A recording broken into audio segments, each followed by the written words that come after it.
I've detailed some of the concerning relationship patterns young folks who join the military engage in, namely getting engaged awfully fast and married terribly young. The arrangement can be dicey. Not every marriage survives the peaks and valleys of military life. In 2016, Senior Airman Chase Easterly began dating someone he really liked and felt like he might have a future with. Less than a week after their first date, he devised a plan. He packed his bag and showed up ready to surprise her at her home. But Easterly wasn't there to propose or whisk her off her feet. Easterly was there to embrace the "until death do us part" portion without the complications of the rest of the vows. This is Conduct Unbecoming. I'm Erin, and I'm your host.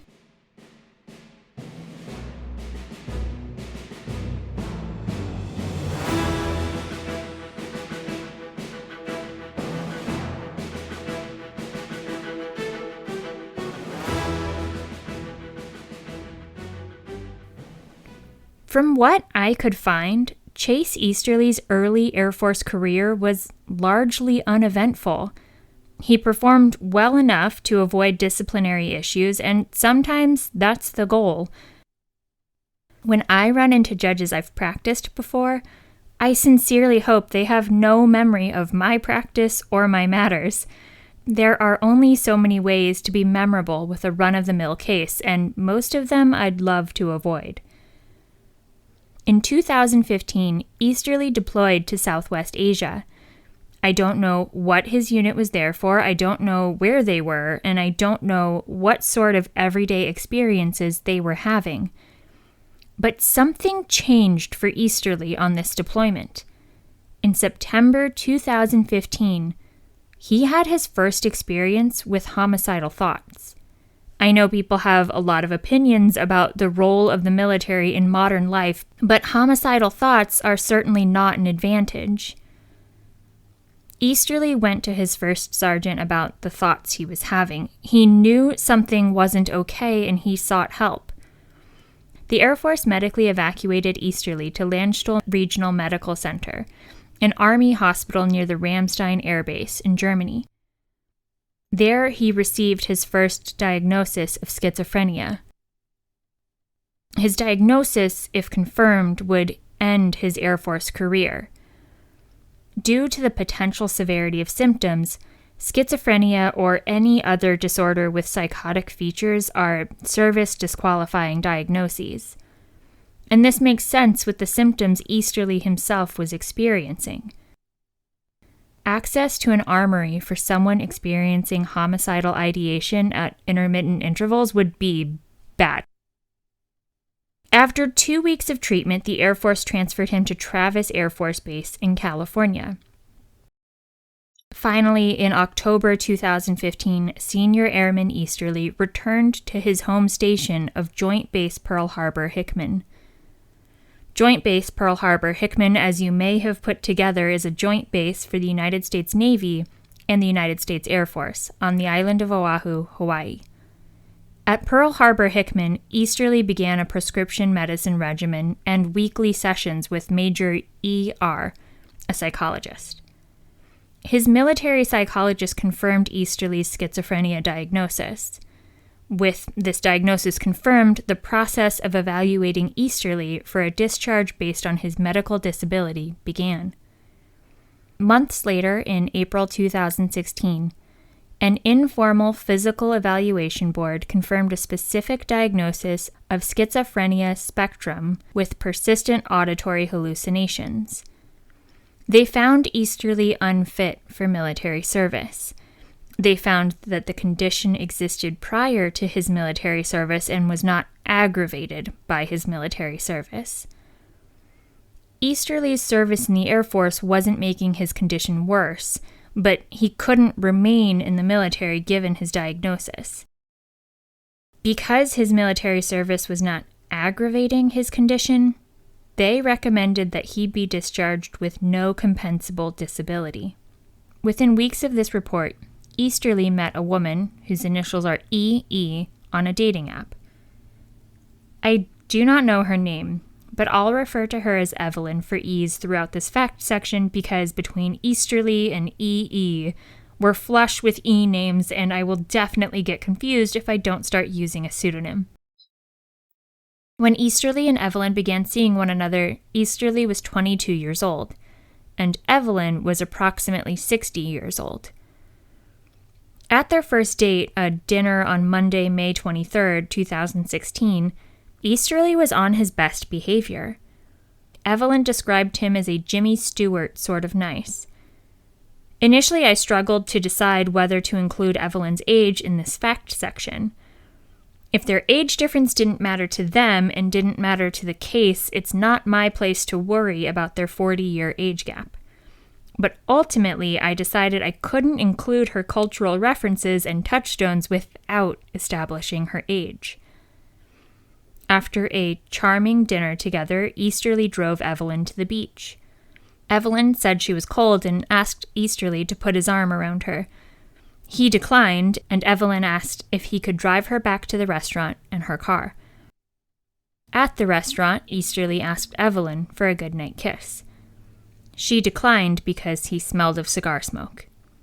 The next night, Tuesday, May 24th, the two went country dancing. Easterly asked Evelyn to go out with him a third night in a row that Wednesday, but she declined. Instead, they met on Friday, May 27th for a dinner and nighttime hike. Easterly dressed casually for the date, which disappointed Evelyn. She said she had dinner with Jimmy Stewart on Monday, danced with John Wayne on Tuesday, and on Friday felt like she was going on a date with someone preparing to fix his car. Perhaps this observation jinxed their planned date, and Easterly's car broke down on the way to their dinner. Easterly put the car in neutral and steered while Evelyn pushed it into the restaurant parking lot. This flustered Easterly, and a previously mild stutter increased in intensity as he made phone calls to arrange a tow. I got so bummed out when I read this detail. I learned to speak when I was a child in Guam, and I struggled to learn how to say my R's. I pronounced them as W's, which probably wouldn't have been as noticeable to others if I didn't have one so prominently placed in my first name. It took a few years of speech therapy to stop saying my name was Ewan and start confirming for others that it's Aaron. When I get very tired, I still sometimes lose my R's, so I really sympathize with Easterly and his stutter in his flustered moments. Easterly and Evelyn tried to salvage their evening and still had their planned dinner, though they scrapped the nighttime hike. Maybe I'm overly cautious or overly risk-averse, but maybe skip the night hikes with a practical stranger even when everyone's vehicles are fully functional. At that dinner, they made plans to spend time together the next day, Saturday, so that Easterly could hang a mirror and build an armoire for Evelyn at her apartment.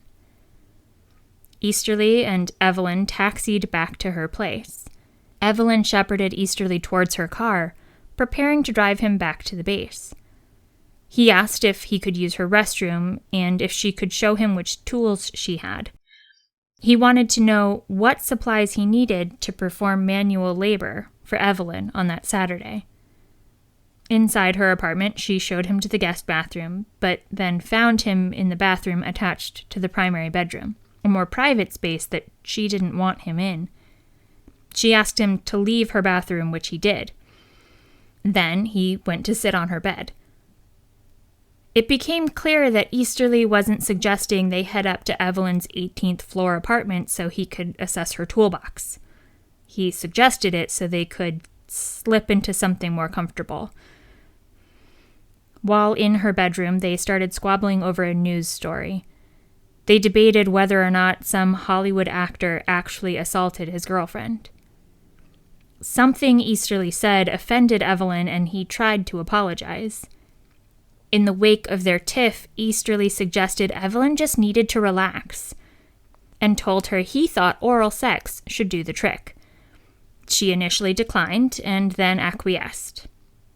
She later described the experience as something she didn't want and that he was not good at. She stopped him by sitting up, quote, like The Exorcist, which at first blush I thought meant levitating? And then shouting, "I hope someone's having fun because I'm not." Easterly froze, staring at the wall for about 10 minutes. Finally, Easterly stuttered that he wanted to take a short walk. Evelyn told him he should take a long walk, and Easterly left her apartment, hailed a taxi, and returned to the base. Meeting strangers off the internet and dating them doesn't work out every time. Not every human is a love match. Maybe Evelyn didn't even intend to reject Easterly outright. She repeatedly called and left voicemails the next day, that Saturday. She still expected him to show up to hang the mirror and build the armoire. In the final voicemail that Evelyn left on that Saturday, May 28th, she called Easterly a coward. In the wake of a bad third date, Easterly struggled with feeling rejected. Naturally, he did what we all do, bought a pint of Ben & Jerry's and watched a rom-com. I'm just kidding. On Sunday, May 29th, Easterly donned a, quote, $1,000 suit and borrowed a friend's car. I thought maybe the suit would seem out of place in the tropics, but then I realized it might blend in at least a little more on a Sunday. Easterly parked a few blocks away, opened his trunk, and grabbed a bag of tools. But it wasn't a set of tools for hanging a mirror or building flat-pack furniture. You see, Easterly had stopped at the base exchange to make 2 separate purchases. In his first transaction, he bought a knife. He took it to his friend and asked for 2 favors. He asked if his friend could sharpen his brand new knife and also asked his friend if he could borrow his car. Then, in a separate transaction, Easterly purchased a lighter and lighter fluid. He broke the purchases up so neither would look so suspicious, and paid for both in cash. He declined receipts. He'd taken these purchases and placed them in his Nike duffel bag, along with trash bags, gloves, extra clothes, bleach, and a dust mask. He had everything he needed to, quote, commit the perfect murder. Easterly had a kill kit. Easterly packed up his friend's car and set out.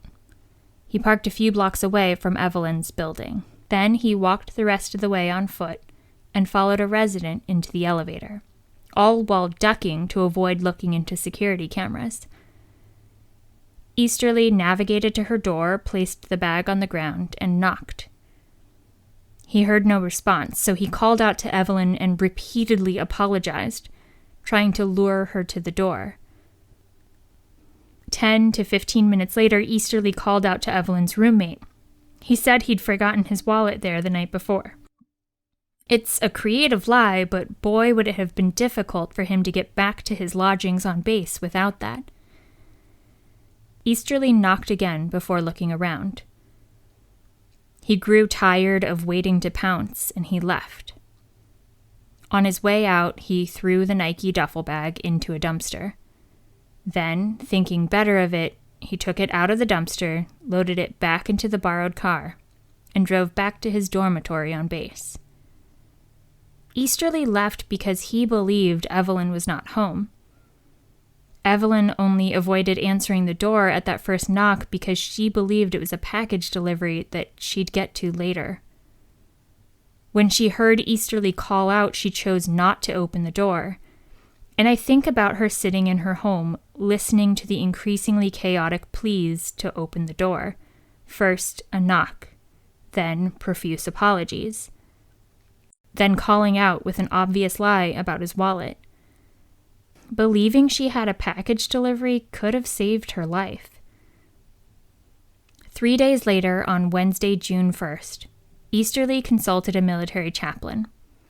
He was afraid because he realized he'd tried to kill someone, and he was afraid he might try again. He couldn't quite account for the 3 days, and he remembered it being a shorter amount of time when he later recounted the story. The chaplain referred Easterly back to Major E.R., his psychologist. Easterly met with his psychologist and described the trip he took to Evelyn's home. His psychologist notified Easterly's chain of command, specifically his first sergeant. She said that Easterly posed a potential danger to other people. Easterly had expressed homicidal thoughts before. He self-regulated and reported on that deployment to Southwest Asia, after all. But this was the first time that he described planning and taking action to commit murder.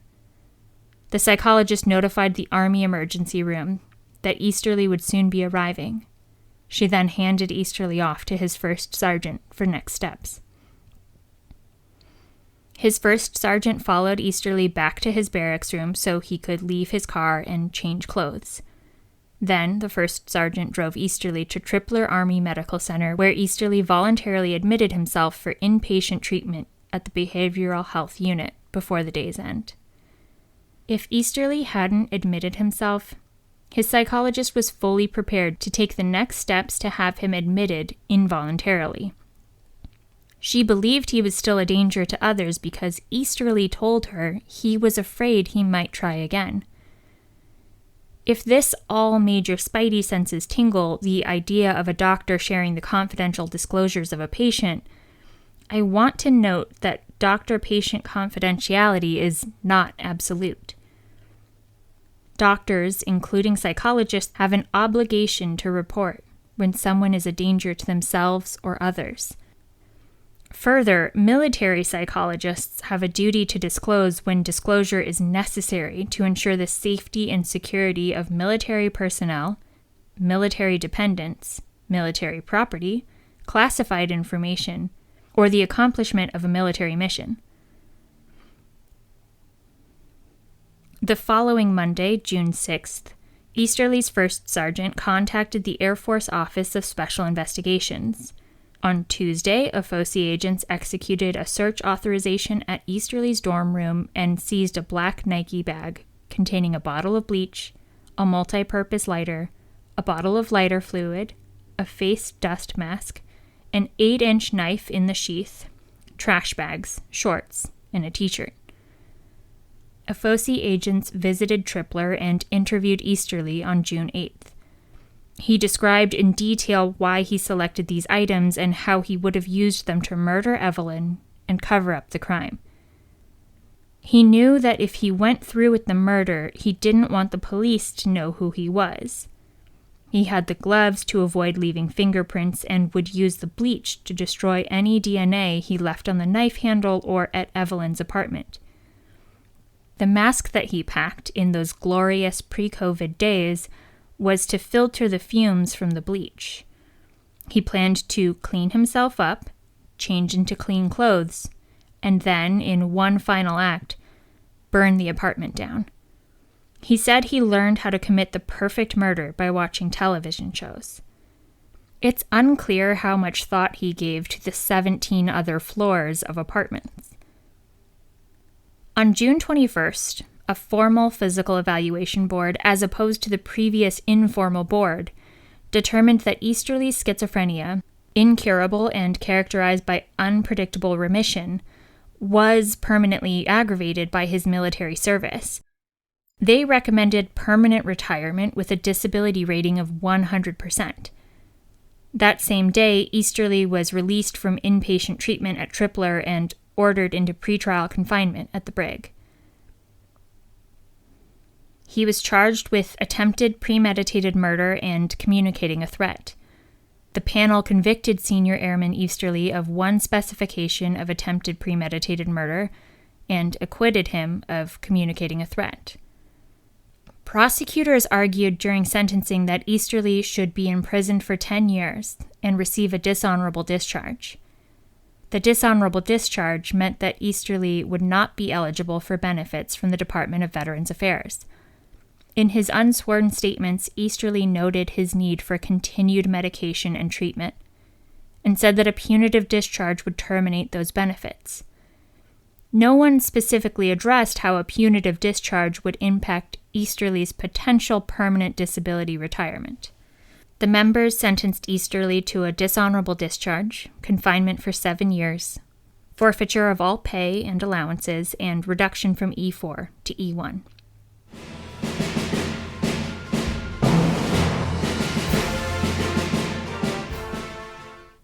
The appeal to the Court of Appeal for the Armed Forces centered around whether the military judge erred by failing to instruct the panel regarding the impact of a punitive discharge on Easterly's potential permanent disability retirement. The Air Force Court of Criminal Appeals had really struggled with this issue before the Judge Advocate General of the Air Force certified the issue to CAF. The AFCCA held that there was error and affirmed the findings of guilt, but set aside the sentence and authorized a rehearing on the sentence. They believed that the judge's failure to give this instruction sua sponte, or of his own accord, was plain error. CAF held there was no error, let alone plain error. There is a two-part test for when a military judge must instruct on the impact of a punitive discharge on retirement benefits. First, there must be an evidentiary predicate, and second, there must be a request for the instruction. Because there was never a request made, CAF didn't even get into the first part of the test, the evidentiary predicate. During the trial, defense counsel called a colonel serving as the director of the Center for Forensic Behavioral Sciences at Walter Reed National Military Medical Center.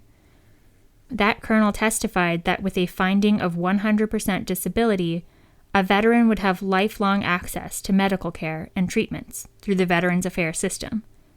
He explained that in Easterly's case, a 100% disability rating acknowledged that Easterly's mental health condition, his schizophrenia with persistent auditory hallucinations, would require long-term treatment and would likely interfere with his ability to lead a productive life in any occupation.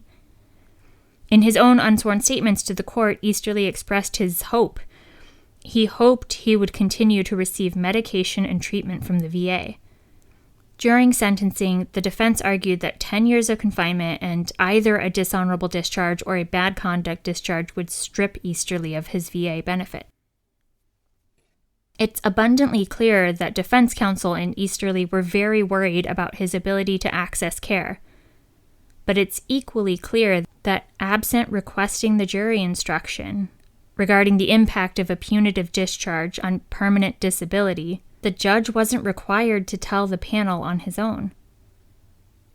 It's entirely possible, given that Easterly explicitly stated that he would not be entitled to VA benefits with a punitive discharge, that the instruction from the judge wouldn't have made a difference for the panel.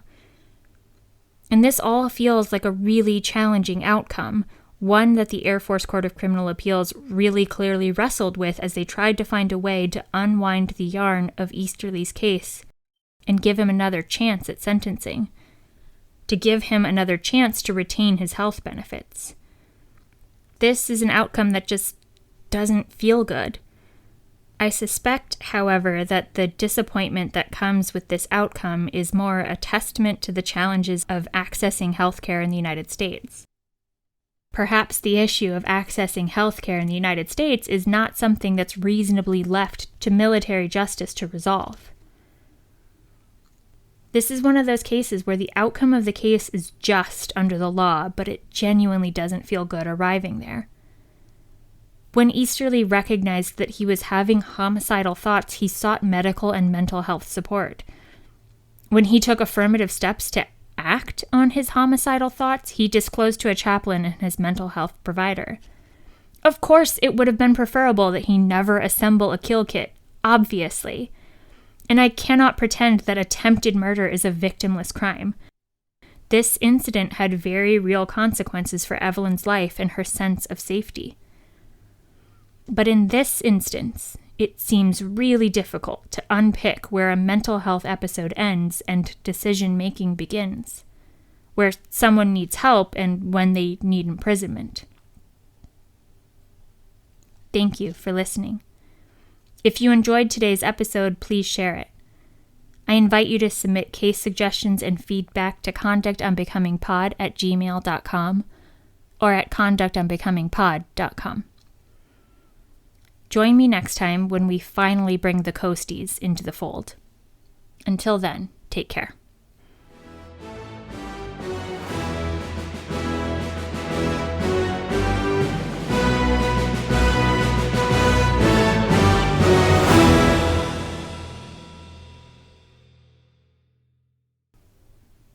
Conduct Unbecoming is a podcast where I get to talk about interesting crimes and cases that involve U.S. military service members. I research, write, and produce the podcast myself. The opinions expressed are my own, and perhaps it's obvious. Conduct Unbecoming is not approved, endorsed, or authorized by the Department of Defense.